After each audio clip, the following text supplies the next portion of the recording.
Pay Beis Amid Beis, all the way at the bottom of the page. 82b3 in the Schottenstein Gemaras.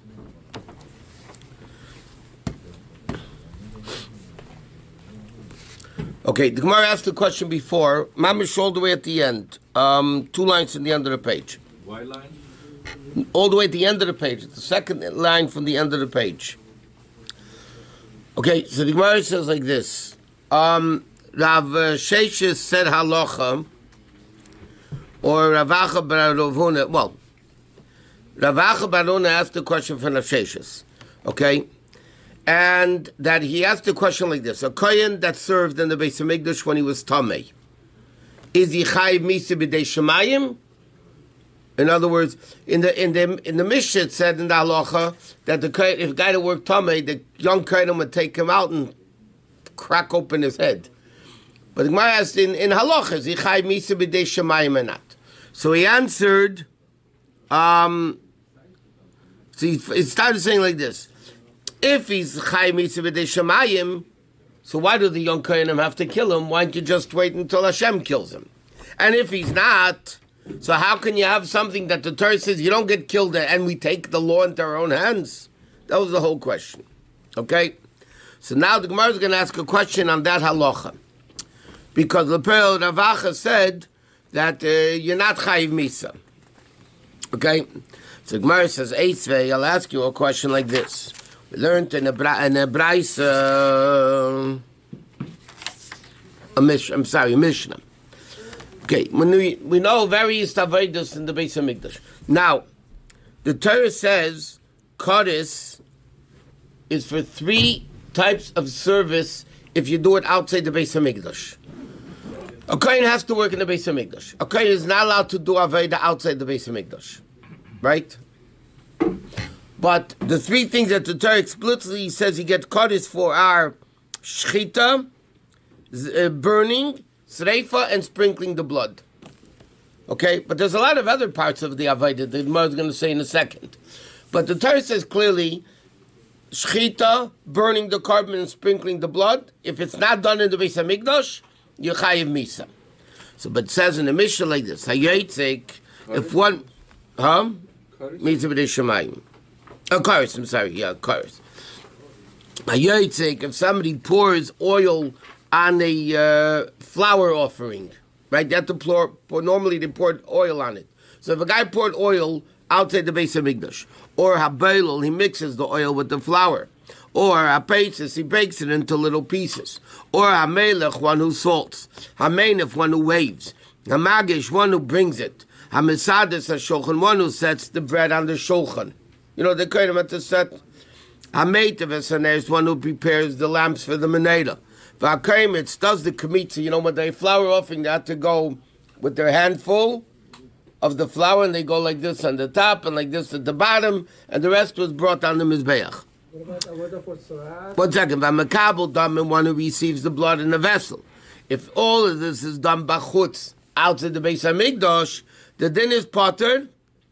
Okay, you don't get Kodesh, ve'en chayavim aleihem, and you're not chayav for these avodas, le mishum zoris, not because somebody. In other words, the Torah says azara kodev yumas, right? If a non-kohen does the avodah in the Beis Hamikdash, he dies. Yeah.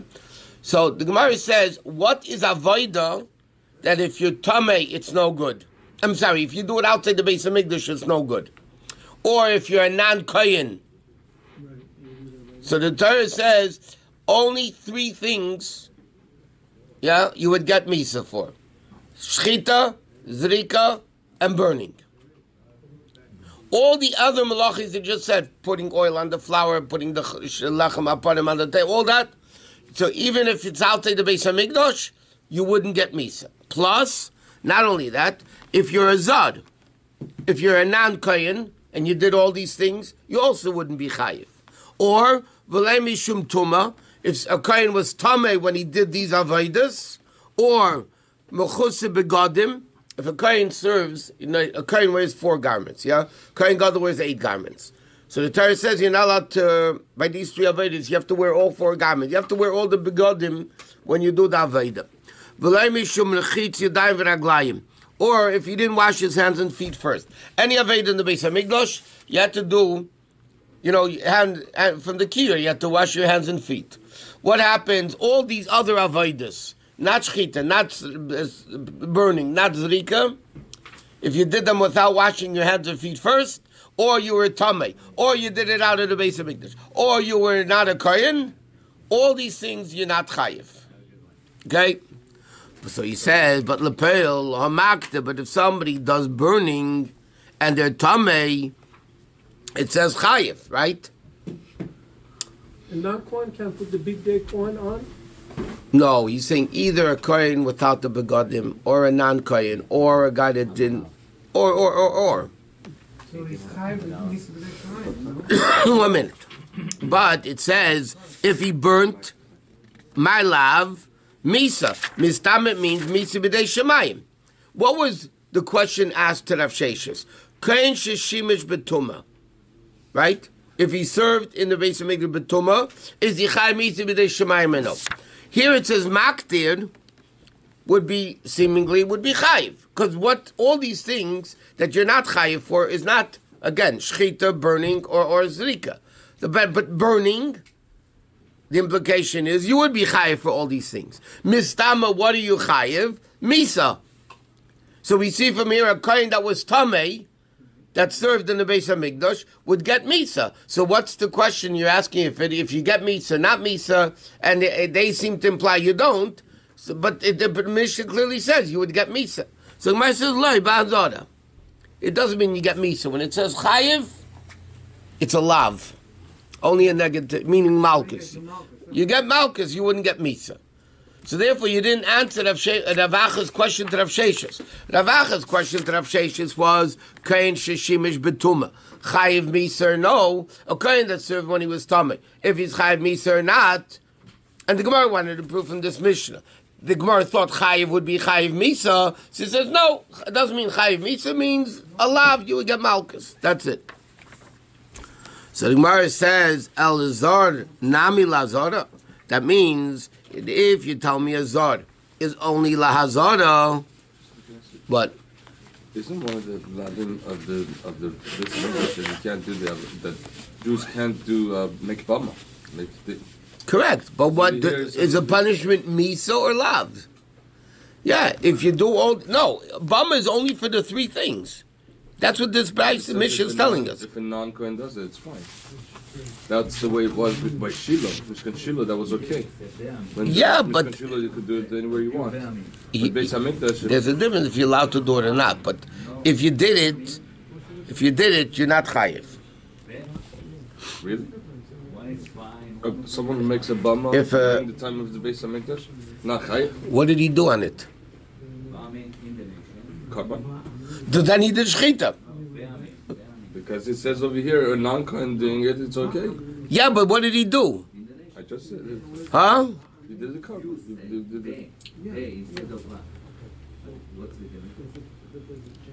That's the whole. I mean, I thought it was chayiv misa if anyone did it. No, it's not chayiv misa. No. A regular Jew doing it. It would still be malchus. Malchus. And then. Well, that's what the Gemara's. The Gemara thought that when it says chayiv would be misa, but the Gemara says no, it means malchus. So even a kohen that was served tamei would only get malchus. And a kohen who makes a bama, basically, this is what. It depends what he does on the bama. One of those three things. Then he's chayiv misa. Kares. Misa b'dei shemayim. No kares. Kares. Yeah. It's the same thing. I mean that's what misa over here means. But a non-kohen doing it is. Well, that's what the Gemara is going to ask now.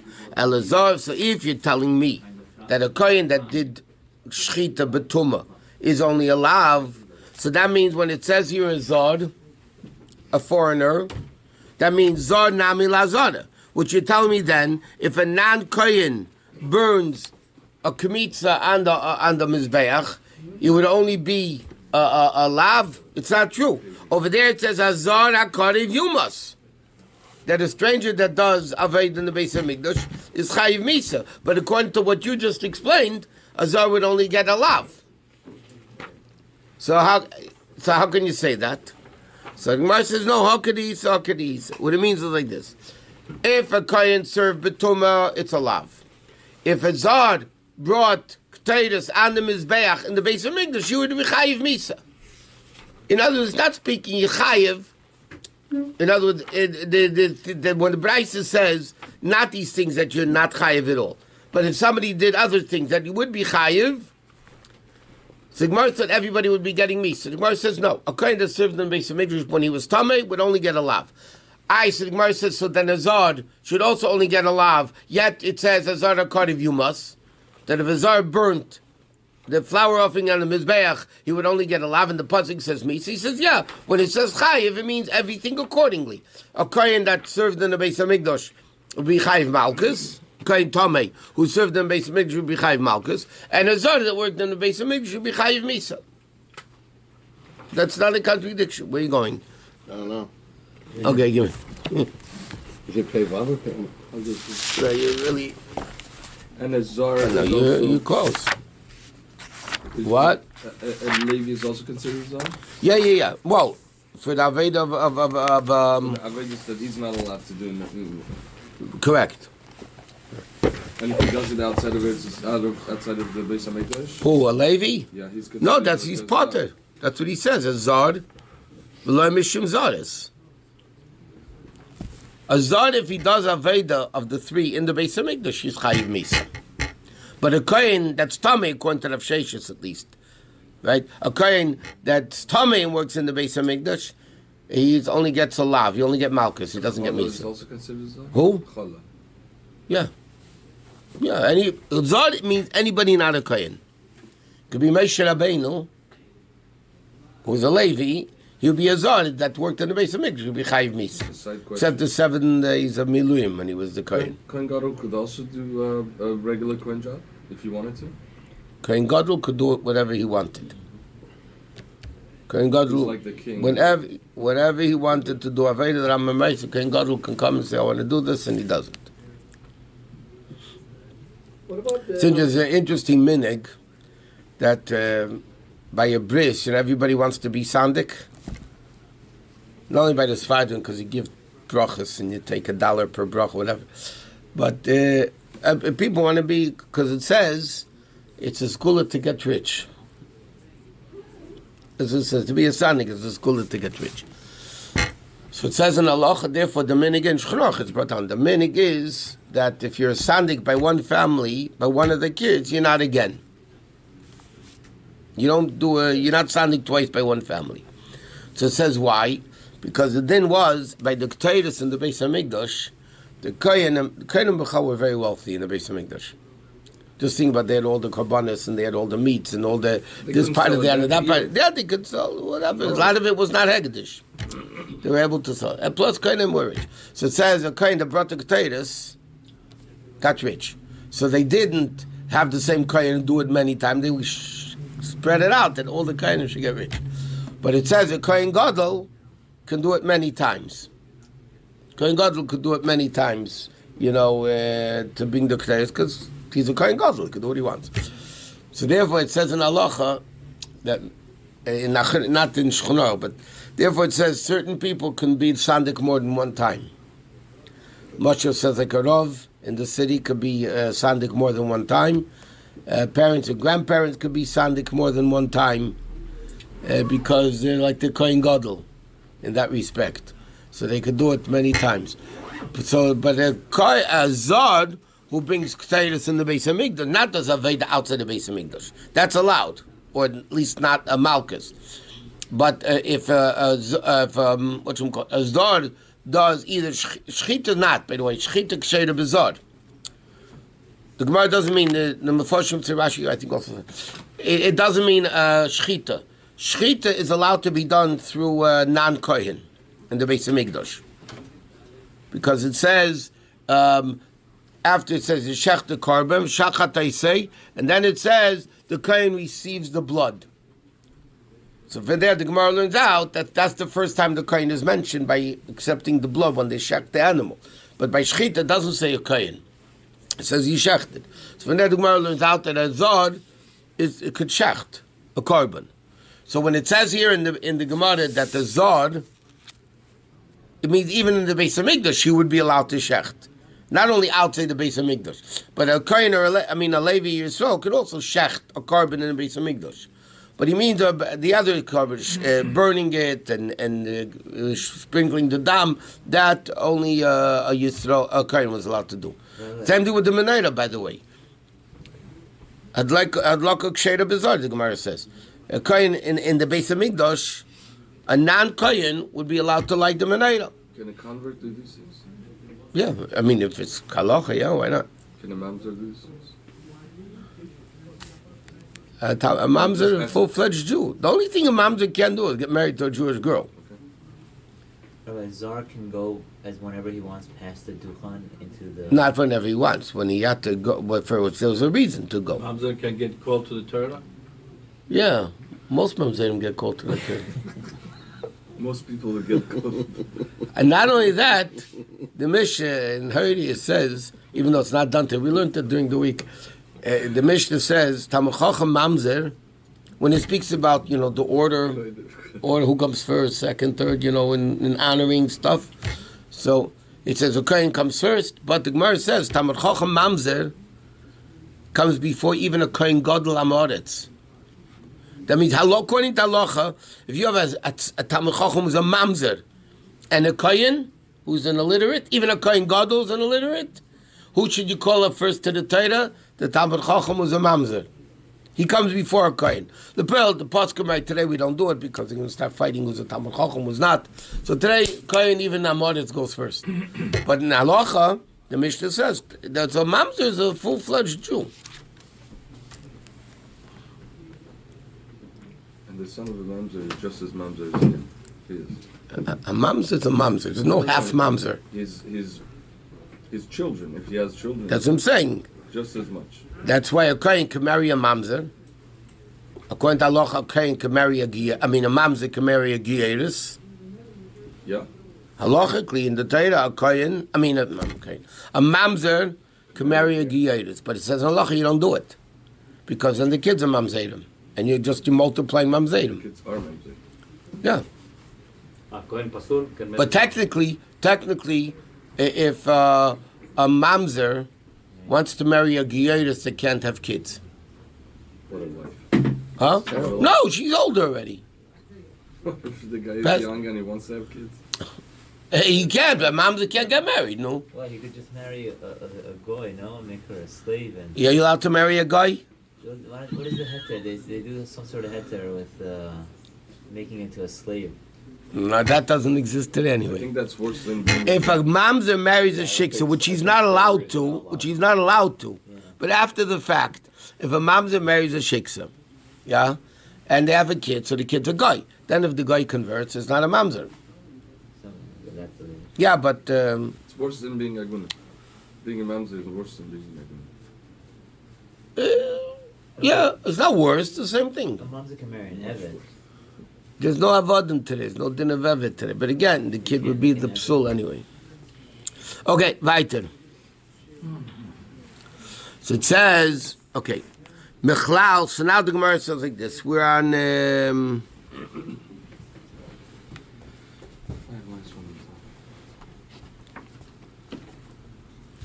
thank you. 6 times in the top. Mechlal, from here we see that the Yaitze Kubelo Lav Namile, that somebody who pours the oil onto the flour offering or mixes the flour with the mincha doesn't even get a lav. That's what this the Mishnah seems to imply. It doesn't even get a lav. So the Gemara says, but we learned in the Braisa, Hazhar le Yaitze Kubelo Minayin. How do we know? A Kohen, the implication of the Mishnah is a Kohen is tamei for these things of mixing the flour and pouring the oil on the flour, wouldn't even get a lav. But it says, Bryce says, Azar le'yetzu kubel minayin. From where do we learn that a Kohen who's tamei, who pours oil onto the flour offering, or mixes the flour offering with the oil, that he gets a negative command, meaning he gets malchus, tamalem kedeshim yil v'lo yichalalu. So it says clearly, a lav that you would get malchus. Yet, from the way we're describing the Mishnah, the way Rav Acha and Rav Shesha is describing the Mishnah, it would imply you don't even get a lav. And here it says you get a lav. So Gemara says, no, midrabanan. It's only rabbinically forbidden.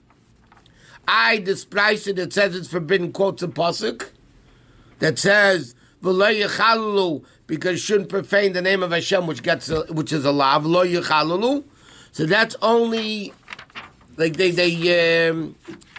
it's scriptural support.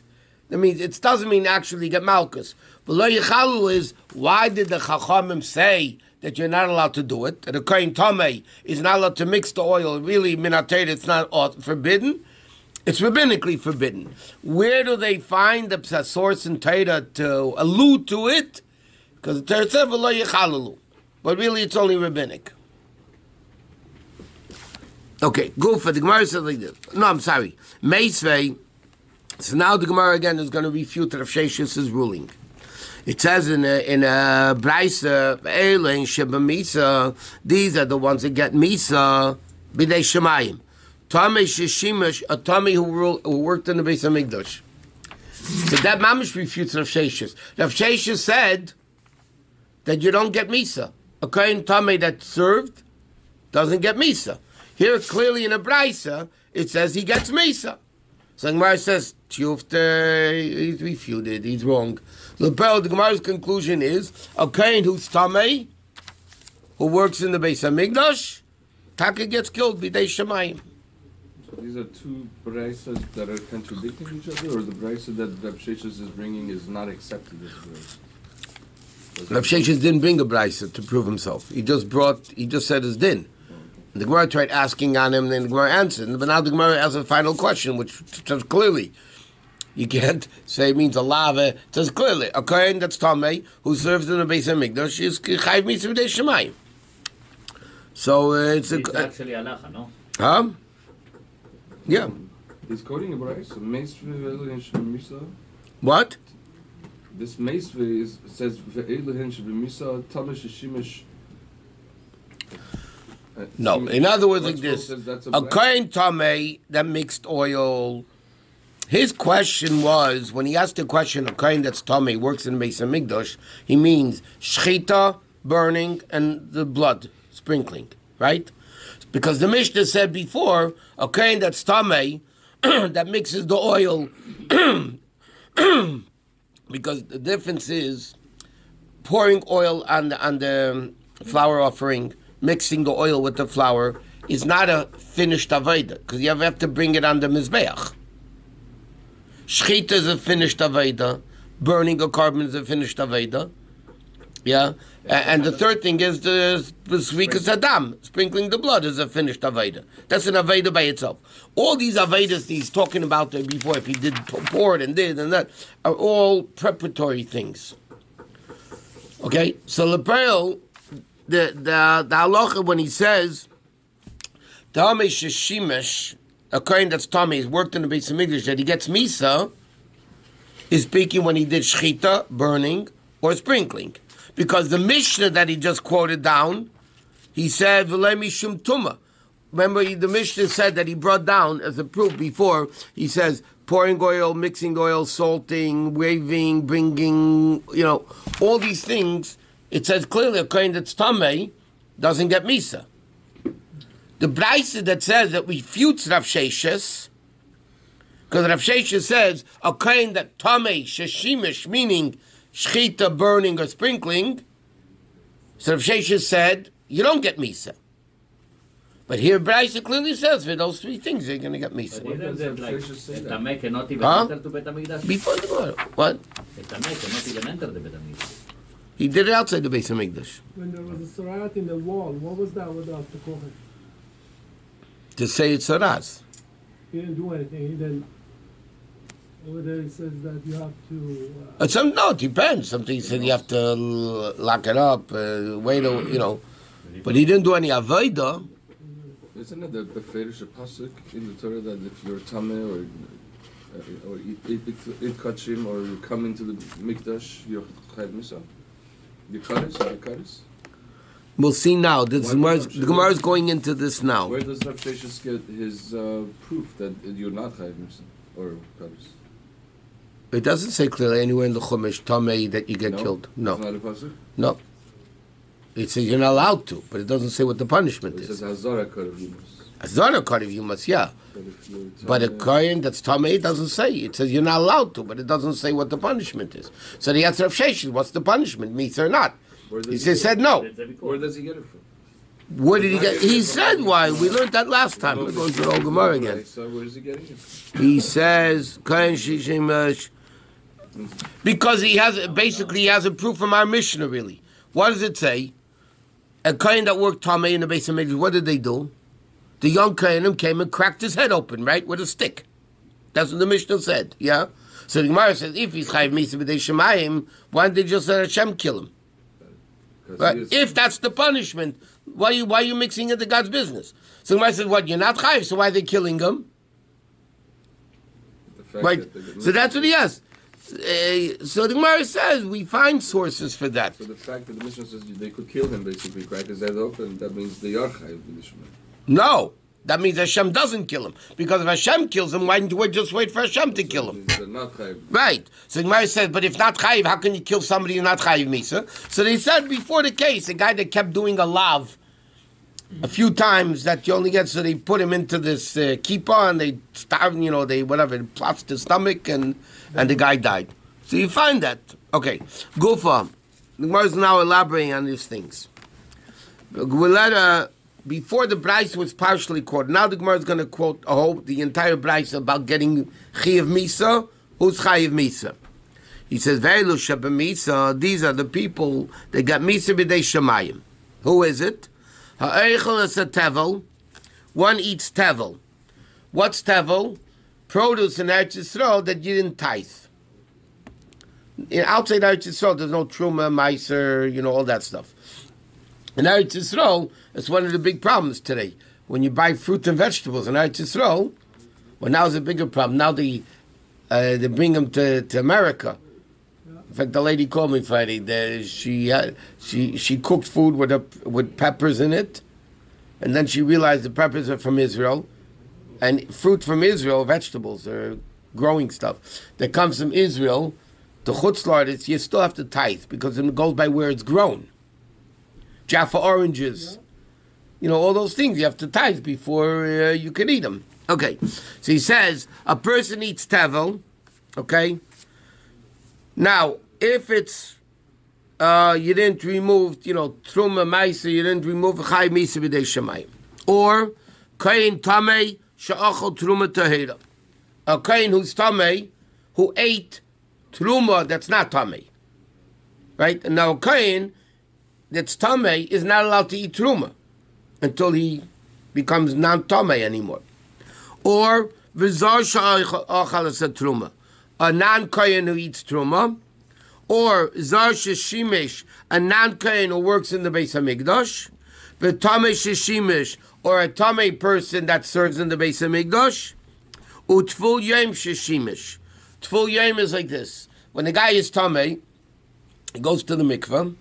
We're not talking about tumas mess. That's 7 days. A regular tumah, right? He goes to the mikveh, but not nowadays. For the Beis Hamikdash, he was not allowed to go back into the Beis Hamikdash. He was not allowed to bring a carbon until nightfall. He's called Tful Yom. Tful Yom means he tabled during the day, but he has to wait until the tumah finishes at night. Today it doesn't matter. If a person's tummy today to go to the mikveh, that's fine. But in the Beis Hamikdash, they have to wait. So a tful, in other words, like this: not only a guy who's actually tamei who serves as he got killed, but even a guy who went to the mikveh, but he's still tful yom. He's still in the day that he went to the mikveh. It wasn't nightfall yet.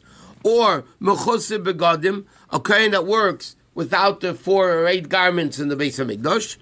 Or mechuseh kapara, one that didn't get forgiven yet. What's forgiven? First, a zav, mitzayra, all those types of things, right? Or a woman that gave birth. Certain tumas, it's not enough going to the mikveh. It's not enough waiting until the end of the day. You have to actually bring a carbon. The Torah says mitzayra, zav, zava, these things, or a woman that gives birth. After they finish the tumah and they become tahar, they still need to bring a carbon. That's called mechusar kapara. It's lacking forgiveness. When do you get forgiven? When you bring a carbon. But it's still not considered Tameh. Well, it depends for what. You're not Tomei, but you're not allowed to work yet in the Beis HaMikdash. Which means, interesting, by the way, any woman that gave birth in the last 2,000 years of Golus, when Mashiach comes, they all have to bring a carbon. For each pregnancy, for each birth. Each birth. Obviously, dead people don't bring korbanos. But I'm saying, Why? whoever's... If she didn't bring, let's she had 3 kids, she have to bring 3 korbanot, or now because she didn't bring any. No, she has to bring 3 korbanos. Every kid is a korban. If you didn't have the opportunity to bring carbon because there's no Beis HaMikdash at the time you give birth, Imagine, nobody. even when Mashiach comes, you shouldn't be No, that's not true. The din is there's a chiyuv to bring a carbon. We have no... Because you have to bring a carbon. There's no Beis HaMikdash, you have nowhere to bring it to. You still have to bring it. Not only that, even a ged, okay, a ged in Gemara, in Vomis, and in Rambam, and Shulchan Aruch, a ged has to do milah, tefillah, And korban.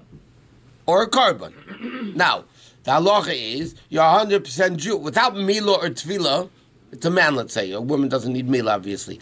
But if it's a man, you need to be bris and mikvah. If you're missing one of those two, you're not a ged. Right?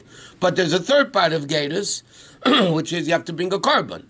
So the din is, the Rambam writes clearly that you're a Jew, for milah and tefillah, kabbalas mitzvahs, you're a Jew. The carbon you'll bring when Mashiach comes. When Mashiach comes, there'll be a lot of business. what's the purpose of the carbon for All the guys that sinned accidentally, shaygig, have to bring a carbon. Maybe We read the korbanot, that's equal to bring It's the not equal. What's the purpose of a ger bringing carbon when you can get? That's what the Torah says. The completion of gedus is he brings a carbon to Hashem. What is the chatos for all the sins you did before? It's not a chatas. It No, a wasn't- carbon. A carbon of a ged. So everybody has to bring korbanah because of their accidental avera. More Yeah. than one. Or more than one, so it's hundreds of. No, it depends. It's not so simple. Is this literal? If a guy didn't know about Shabbos Billions of, and he desecrated 1,000 Shabbosim, One. the question is something, whatever the different scenarios are. Mitzvah mechaperet, so they say, Mashiach comes, everybody dies for a second and come back. No, it's not true. They have to bring a carbon. even people who Well, that- passed away and came back? That I don't know. We'll figure it out when Mashiach comes. I doubt it because we're going to this. What did he ask? No, if somebody had a kid 200 years ago and not alive anymore, and then Mashiach comes, they're going to get up. Do they have to bring a carbon for then? I don't know.